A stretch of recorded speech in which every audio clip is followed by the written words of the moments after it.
के हवाले से शुरू कर रहे हैं, क्लास 10th, और चैप्टर हमारा जो बनेगा चैप्टर 9 एक्चुअली, और क्लास 10th के लिहाज से ये चैप्टर 1 है।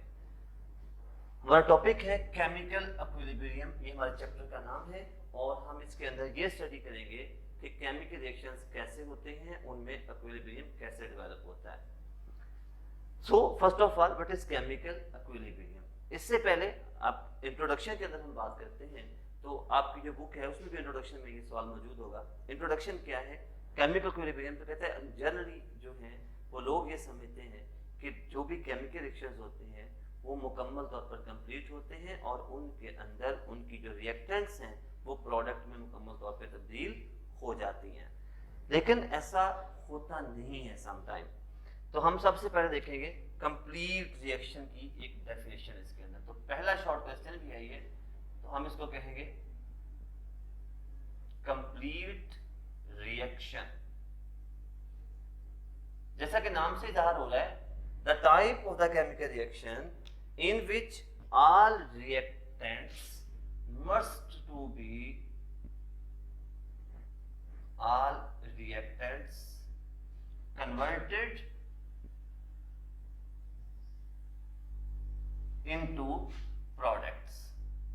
converted into products, एक ऐसा रिएक्शन जिसमें रिएक्टेंट मुकम्मल तौर पर प्रोडक्ट में तब्दील हो जाएं, तो that reaction is known as complete reaction।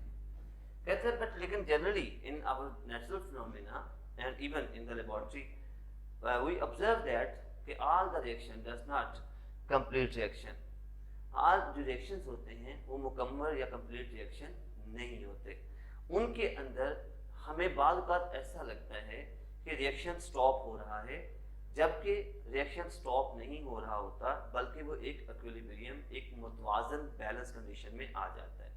ये कैसे होता है, क्या इसके अंदर आता है, क्या तब्दीलियां आती हैं, हम आज के लेक्चर में इंशाल्लाह इन चीज़ों को डिस्कस करेंगे, और ये भी देखेंगे कि इसके अंदर जो वर्ड मैंने यूज़ किए रिएक्टेंट, ये क्या होते हैं और प्रोडक्ट क्या होती है। तो सबसे पहले एक शॉर्ट क्वेश्चन है इसके अंदर, और सेकंड शॉर्ट क्वेश्चन आपका ये कहलाता है Life owes to natural phenomena. Life owes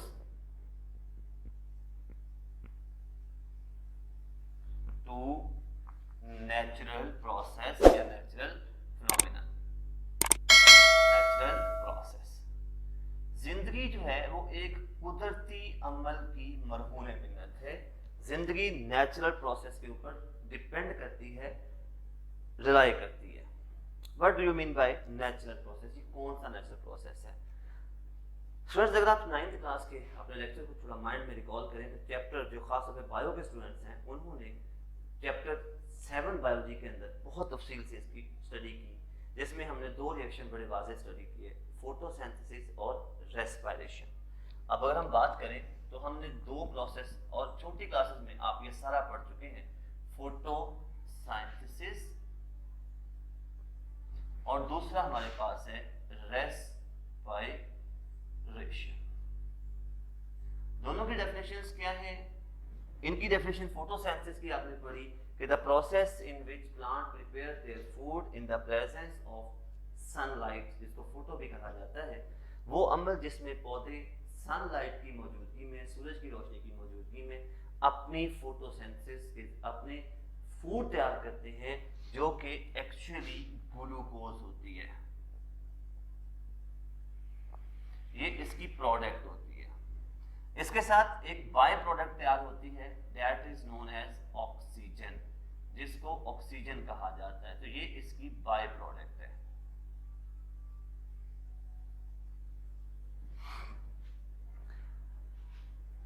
पौधे इसमें क्या करते हैं? पौधे जमीन से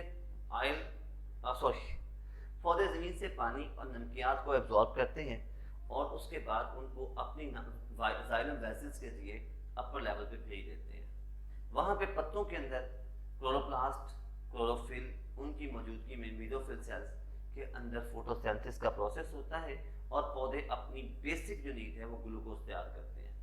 उसके साथ साथ ऑक्सीजन तैयार होती है, जो कि एज एडिशनल प्रोडक्ट होती है लेकिन बाय प्रोडक्ट तौर पे बेनिफिशियल होती है। मतलब ये पौधे के लिए अपने लिए भी बेनिफिशियल होती है और पौधे के अलावा एनवायरनमेंट में जो बाकी ऑर्गेनिजम्स हैं मतलब हम लोग, हमारे लिए भी फायदेमंद होती है।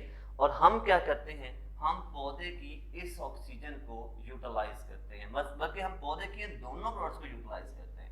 तो हम क्या पौधे से लेते हैं, ग्लूकोज खुराक के तौर पर लेते हैं, फ्रूट समथिंग एल्स जो भी आप खाते हैं। उसके बाद हम हवा से अपनी ब्रीथिंग्स में ऑक्सीजन लेते हैं और फिर इन दोनों का रिएक्शन करवा के हम इनसे कार्बन डाइऑक्साइड और प्लस एनर्जी प्रोड्यूस करवाते हैं। अब अगर इस बात को देखा जाए तो पौधे जो फोटोसिंथेसिस कर रहे होते हैं, तो पौधे जमीन से पानी और नमकियात लेते हैं और कार्बन डाइऑक्साइड एनवायरनमेंट से लेते हैं, जो कि अमूमी तौर पर एनिमल से इनको प्रोवाइड हो रही होती है। और मीन टाइम में हम ऑक्सीजन इनसे गेन कर रहे होते हैं जो कि हमारी रेस्पिरेशन में पैदा हो रही होती है और हम इससे एनर्जी प्रोड्यूसिंग प्रोसेस जो है वो रन अप कर रहे होते हैं। तो इस तरह this is a natural process in which we are supplier of the carbon dioxide to the plants and at the mean time plants are supplier of glucose as well as oxygen for our vital life requirements. So एक short question आता है कि how you can say that life owes to natural process, ये life depend on the natural process। तो ये second short question आपका है और इसमें introduction से अगले पेज पे आपने first 3 लाइनें अपने बुक की जो है उसको आपने स्टडी करना है।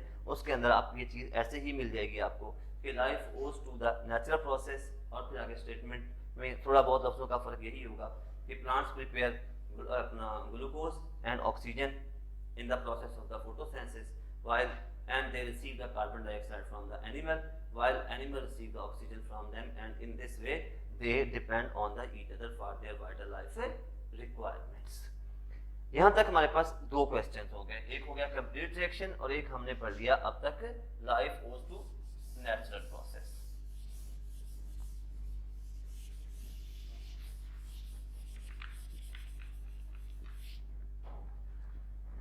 इसके बाद नेक्स्ट पॉइंट हमारे पास आता है, जो टॉपिक है दैट इज रिएक्टेंट्स। तो यहाँ हम बात कर रहे थे, चलिए मैं इसी से आगे इस पॉइंट को यहाँ पर देता हूँ, ये जगह खाली है हमारे पास। Reactants, the elements or compound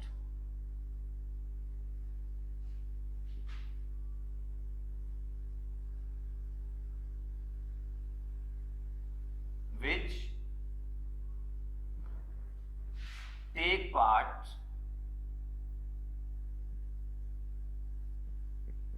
in a chemical reaction।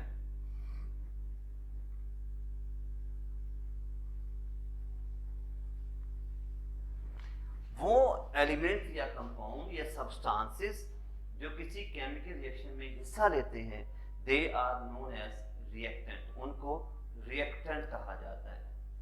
मिसाल के तौर पर आप यूं समझें कि आपकी, चलिए इसके साथ एक और पॉइंट साथ ही बता देता हूं, फिर उसके बाद हम इसको स्टडी करते हैं। और डेफिनेशन है products.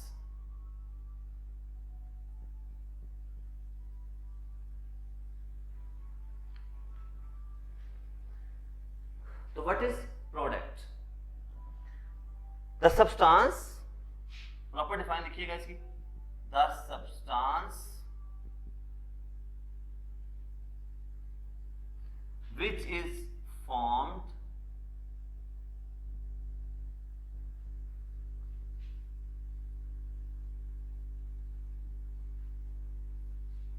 by the reaction of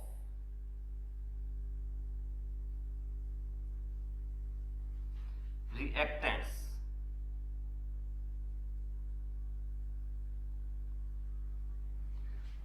The substance which are formed by the reaction of the reactants is called product। तो वो सब्सटेंस, वो नई चीज जो रिएक्टेंट्स के रिएक्शन से बनती है, that is known as product, उसे प्रोडक्ट कहा जाता है। अब फॉर एग्जांपल यहाँ पे एग्जांपल पुट करते हैं, we have a reactant that is hydrogen and suppose second is oxygen. Both are gases, that's why they are written in the molecular state. दोनों चूंकि gases हैं इसलिए molecular state पे लिखी जाती हैं. They form water, ये बात हम बहुत दफा कर चुके हैं और हम ये भी बात कर चुके हैं कि इनके शुरू में जो कोफिशिएंट्स लगते हैं they are known as moles या number of moles या कोफिशिएंट्स या कांस्टेंट कहा जाता है. और ये बेसिकली इक्वेशन को बैलेंस करने के लिए होती है. केमिकल फार्मूला के बनाने में इनका कोई खास रोल नहीं होता. अब इस फार्मूले के अंदर अगर आप इन दो चीजों को देखें तो in this reaction we can say that hydrogen react with oxygen. इस रिएक्शन में हाइड्रोजन ऑक्सीजन से रिएक्ट कर रही है.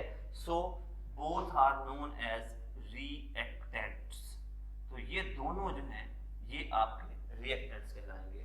और eight the mean time water which is produced in this reaction is known as its product. और water जो इस reaction में पैदा हुआ है it is known as its product. ये इसकी product कहलाती है. तो reactant जो reaction के शुरू में उनमें हिस्सा लेते हैं और product जो उनके नतीजे में बनती है. हत्ता कि ये जरूरी नहीं है कि एक तरफ आपके reaction हमेशा इसी तरह से हो. Suppose एक और एग्जांपल देता हूं. आपके पास सपोज हाइड्रोजन आयोडाइड है और that break into hydrogen and iodine. Balance करने के लिए हमने कांस्टेंट 2 यूज किया. अब इस रिएक्शन के अंदर आप देखें यहाँ पे बेसिकली ये ब्रेक हो रहा है और इसके नतीजे में हाइड्रोजन और आयोडीन क्रिएट हो रही हैं या बन रही हैं.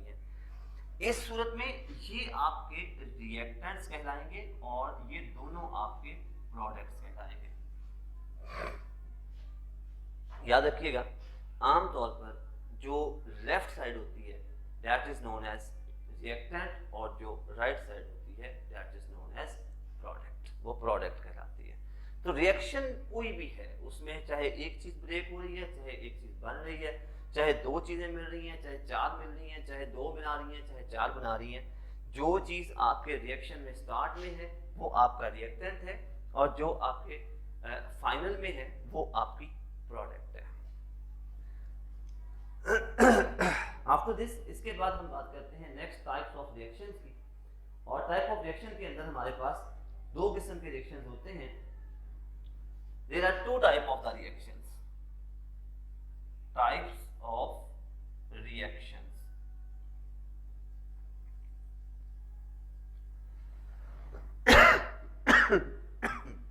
There are two type of the reaction. Number one, वो के लिहाज से बात करें तो पहले लिखा हुआ है irreversible reaction, तो उसी की बात कर लेते हैं. और दूसरा है reversible reaction. तो पहला बात करते हैं irreversible रिएक्शन. देखिए नाम से भी कुछ चीजें जाहिर हो जाती हैं और नाम से समझा करें. रिवर्सिबल. रिवर्सिबल का मतलब होता है आमतौर पे हमारे यहाँ ये लफ्ज मुस्तइमल है रिवर्स. रिवर्स का मतलब होता है पीछे जाना, बैक करना. तो रिवर्सिबल. एबल का मतलब कर सकता हो, काबिल हो, इस काबिल हो कि वो हो सके या हो सकना वाला. सो रिवर्सिबल का मतलब हुआ जो बैक हो सकता हो, जो रिवर्स हो सकता हो, वो रिवर्सिबल है. और अब उसके उलट कर दें, इर का लफ्ज जब उसके साथ आ जाए या ए का लफ्ज इसके साथ आ जाए तो जैसे हम बायोलॉजी के अंदर पढ़ते हैं कि जब ए किसी चीज के साथ स्पर्मिया ए स्पर्मिया मतलब स्पर्म्स का ना होना. बायोजेनेसिस जिंदा चीज, ए बायोजेनेसिस मुर्दा चीज, यानी biotic abiotic. Genesis study of the biogenesis, मतलब study of the living organism, abiogenesis study of the non-living things. तो इसी तरह से यहाँ पर हमारे पास टर्मिनोलॉजी के अंदर जब इर का लफ्ज आ जाए तो इसका मतलब है रिवर्स ना होने वाला. अब हम इस रिएक्शन को देखते हैं तो हमें दो चीजें हमारे पास बड़ी वाज़ेह नजर आती हैं कि रिएक्शन में दो चीजें होती हैं, एक होते हैं रिएक्टेंट और एक होते हैं प्रोडक्ट. अब अगर इरिवर्सिबल है तो it mean the reaction in which product does not recombine to form the reactant. ये बात मैं ऑलरेडी कर चुका हूँ कि सारे रिएक्शन कभी भी कंप्लीट नहीं होते, बहुत से रिएक्शन इनकम्प्लीट रह जाते हैं क्योंकि उनमें प्रोडक्ट दोबारा ब्रेक होना शुरू हो जाती है। तो जिन रिएक्शंस में से प्रोडक्ट रिवाइज हो सकती है उनको हम कहते हैं रिवर्सिबल, और जिन में प्रोडक्ट रिवाइज नहीं होती, मतलब रिएक्टेंट दोबारा नहीं बनाती, उनको हम कहते हैं इररिवर्सिबल। तो irreversible, the reactions in which product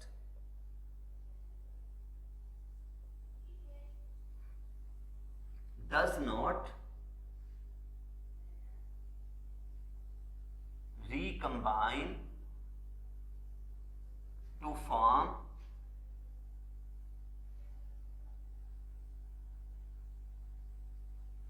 reactants।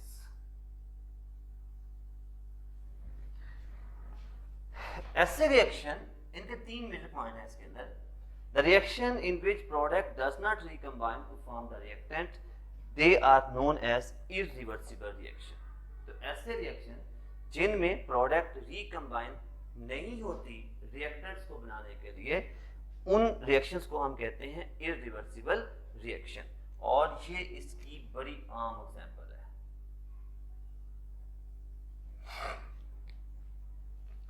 अब असल में याद रखिएगा, these reactions are supposed to complete reaction। याद रखें, ऐसे रिएक्शंस को supposed to complete समझा जाता है, यानी ये रिएक्शन जिनमें प्रोडक्ट रिकम्बाइन होकर रिएक्टेंट नहीं बनाती, आमतौर पर ये रिएक्शन कंप्लीट तस्वर किए जाते हैं, इनको मुकम्मल रिएक्शन जो है वो तस्वर किया जाता है।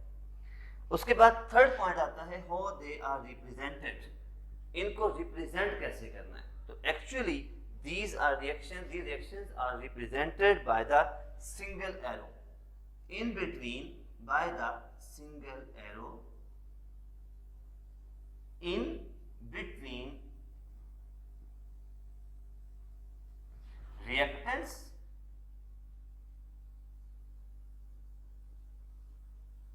and products। तो इन रिएक्शंस को सिंगल एरो की मदद से शो किया जाता है। मतलब मैं दोबारा लिख देता हूं, सपोज मैं पूरा लिख रहा हूं, plus sorry plus O2 electrolysed आपके पास आ गया, वाटर H2O। अब ये रिएक्शन चूंकि कंप्लीट है और आपको पता है कि पानी जो है वो 3 फिजिकल स्टेट्स में पाया जाता है। ये गर्म करो तो स्टीम बन जाता है, भाप बन जाता है, वेपोराइज हो जाता है, ठंडा करो तो बर्फ बन जाती है, नॉर्मल हो तो लिक्विड होता है, और इतनी आसानी से ये अपने बेसिक कंपोनेंट्स में ब्रेक नहीं होता। तो जब ये रिएक्शन हो जाता है तो इनसे बनने वाली प्रोडक्ट जब इजीली रिटर्न नहीं होती तो it is known as irreversible.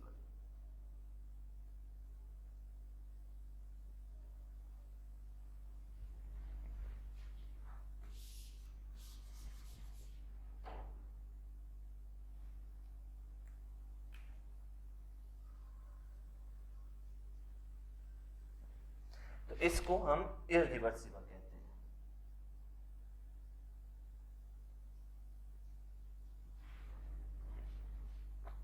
इसी तरह से दूसरे रिएक्शन हमारे पास जो आएंगे दैट आर रिवर्सिबल। इसको रेज कर लेते हैं पहले।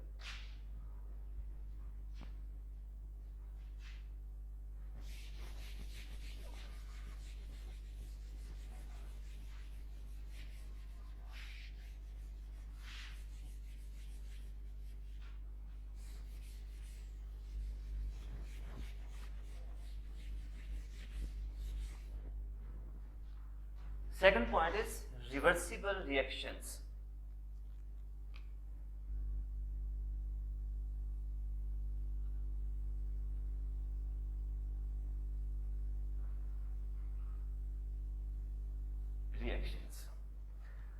The type of reactions in which product, अब उसके उलट कर दें आप इसको, product recombine to form reactant, यानी प्रोडक्ट दोबारा ब्रेक होना शुरू हो जाएगी, रिकम्बाइन टू फॉर्म रिएक्टेंट। अच्छा स्टूडेंट्स, इसमें एक बात बड़ी ज़हन तौर पर ये कॉन्सेप्चुअल पॉइंट है इसके अंदर कि क्या रिवर्सिबल रिएक्शंस, हर रिएक्शन जिसमें आपका रिएक्टेंट प्रोडक्ट, सॉरी जो आपका प्रोडक्ट है वो टूट कर रिएक्टेंट में बदल रहा है, वो रिवर्सिबल है? नहीं।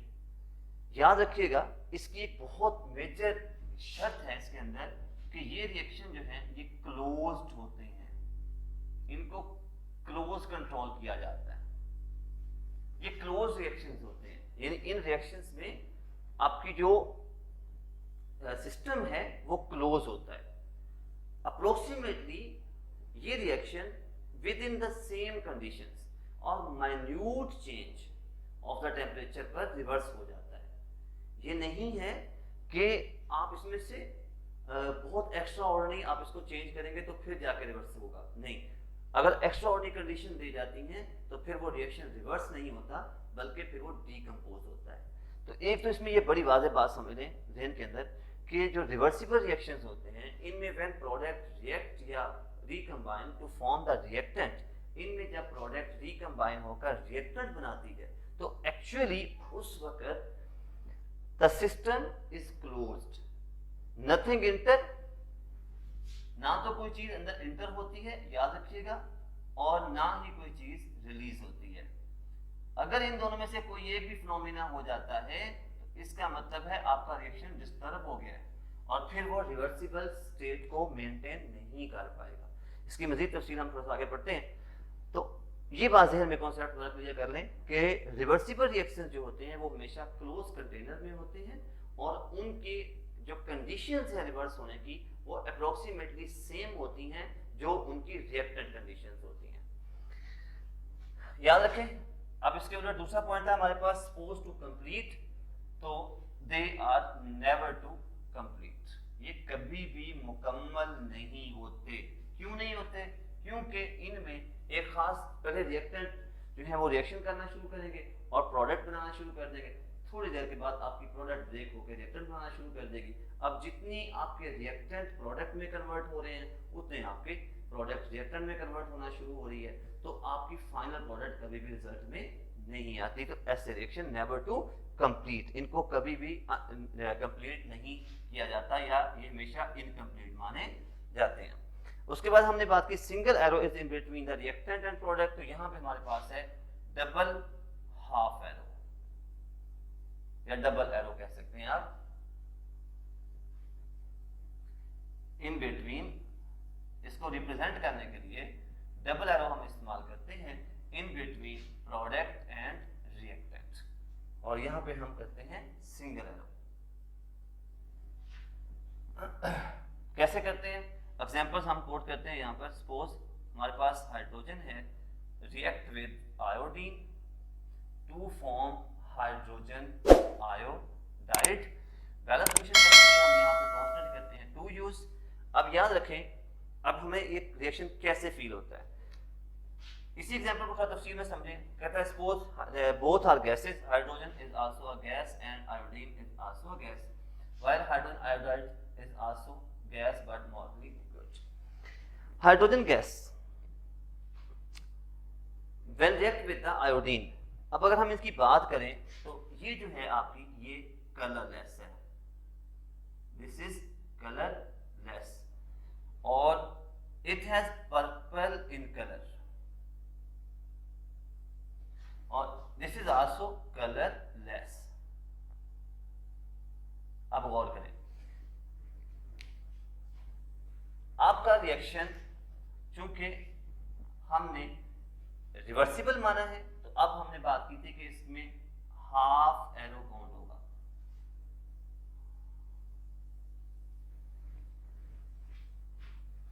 तो आपके रिएक्शन में हमारे पास रिएक्टेंट है हाइड्रोजन और आयोडीन, जिनमें से हाइड्रोजन जो है वो कलरलेस है और iodine is purple, but the product is colourless hydrogen iodide. Suppose करते हैं, मैं एक छोटी सी एग्जांपल देता हूं। सपोज करते हैं कि यहाँ पे आपके पास 4 मोल है इसके और यहाँ 4 मोल इसके हैं, तो आपको यहाँ पर लेट बनने कितने चाहिए? टोटल 8 बनने चाहिए। लेकिन सपोज कर लें कि यहाँ से और out of 4 2 and 2 react to form 4 hydrogen iodide molecules. यहाँ पे 4 हाइड्रोजन आयोडाइड के मॉलिक्यूल बने। मीन टाइम में जब आपका पांचवा यहाँ से ब्रेक हो रहा था तो एक मॉलिक्यूल स्पोर यहाँ से ब्रेक होकर रिटर्न होना शुरू हो गया। अब ये रिएक्शन इस तरह से मूव करना शुरू हुआ। ऐसा रिएक्शन जिसमें शुरू में प्रोडक्ट बने और फिर आहिस्ता आहिस्ता प्रोडक्ट ब्रेक होकर दोबारा रिएक्टेंट में आना शुरू हो जाए। अब हुआ क्या, कलरलेस था, पर्पल था, चीज जो बनी वो कलरलेस थी। हमें पता चल गया कि रिएक्शन हो रहा है। थोड़ी देर के बाद जब ये ब्रेक होकर रिटर्न हुआ तो इसने अपना कलर लेस प्रॉपर्टी मेंटेन कर ली और इसने अपना कलर पर्पल मेंटेन कर लिया। जो ही इसका पर्पल कलर दोबारा अपीयर हुआ तो हमारे पास एक बड़ी वाज़ेह तस्वीर नजर आ गई कि आपकी जो प्रोडक्ट है वो दोबारा रिएक्टेंट में बदलना शुरू हो गई है, क्योंकि आपका पर्पल कलर उसमें रीअपीयर हो गया है। So overall this reaction is known as reversible reaction. Example आप इसमें यही कोड करेंगे और याद रखें ये आपका जो है ये एक इंपॉर्टेंट एमसीक्यूज है, colour of the iodine. Short question में कोई भी शॉर्ट क्वेश्चन, अब ये सारे के सारे शॉर्ट क्वेश्चन थे। अगर हम सपोज पहले की बात करें तो हमने बात की कंप्लीट रिएक्शन की डेफिनेशन, शॉर्ट क्वेश्चन था। फिर हमने बात की लाइफ ओज टू नेचुरल प्रोसेस, दूसरा शॉर्ट क्वेश्चन था। फिर हमने बात की रिएक्टेंट और प्रोडक्ट, ये तीसरा शॉर्ट क्वेश्चन था। फिर हमने बात की रिवर्सिबल एंड इरिवर्सिबल रिएक्शन, ये हमारा पांचवा शॉर्ट क्वेश्चन था। इसके बाद एक हमारे पास यहाँ पे लॉन्ग क्वेश्चन है और वो लॉन्ग क्वेश्चन क्या है, वो रिवर्सिबल और इरिवर्सिबल रिएक्शन की डिटेल है, जिसमें हम ये एग्जांपल इस तरह कोड करते हैं, उसके बाद एग्जांपल मेंशन करते हैं और उसके बाद हम इरिवर्सिबल रिएक्शन में ये एग्जांपल जो है हाइड्रोजन और आयोडीन की इसकी तफसील बयान करते हैं कि hydrogen and iodine both are gases. Hydrogen is a colourless gas while iodine is a purple gas. When they produce and when they react, they produce hydrogen iodide that is colorless. But after some time, when hydrogen iodide break and produce again hydrogen and iodine, and the purple color of hydrogen iodine is appeared. That is the symbol of the reversible reaction. In this way, we can say that the reaction is reversed. और इसी को अगर आप चलें बस आज के लिए इतना काफ़ी है। तो ये हमारे आज का छोटा सा टॉपिक था। उम्मीद है स्टूडेंट्स आपको ये टॉपिक समझ आया होगा। इसको आप अपनी बुक से सेम टू सेम एग्जांपल्स के साथ निशान लगा सकते हैं। जो मैंने पहली निशान कंप्लीट रिएक्शन की एग्जांपल थी, ये आपके इंट्रोडक्शन की सेकंड लाइन बनेगी। जो आपका रिवर्सिबल रिएक्शन और उसके बाद मैंने आपको दिखाया था रिएक्टेंट और प्रोडक्ट अपना नहीं, लाइफ ओज टू नेचुरल प्रोसेस, ये आपको सेकंड पेज पे जहाँ पे एक बच्चे की तस्वीर बनी हुई है उसके ऊपर वाला पैराग्राफ है। उसके बाद आपको मैंने लिखवाया रिएक्टेंट और प्रोडक्ट, ये अगले पैराग्राफ की पहली लाइनें हैं। प्रोडक्ट की डेफिनेशन को मैंने दोबारा यहाँ राइट करवाया है, काइंडली ये राइट कीजिएगा, उसमें थोड़ी सी चेंजिंग जो है वो लाजमी है। उसके बाद मैंने आपको ये दोनों रिएक्शन अगले पैराग्राफ में बड़ी वाज़ेह तरीके से दी हुई हैं। उसके बाद एग्जाम्पल ये भी बड़े वाज़ेह तरीके से दी हुई है। तो बहुत शुक्रिया स्टूडेंट्स, उम्मीद है लेक्चर आपको इंशाल्लाह समझ आई होगी।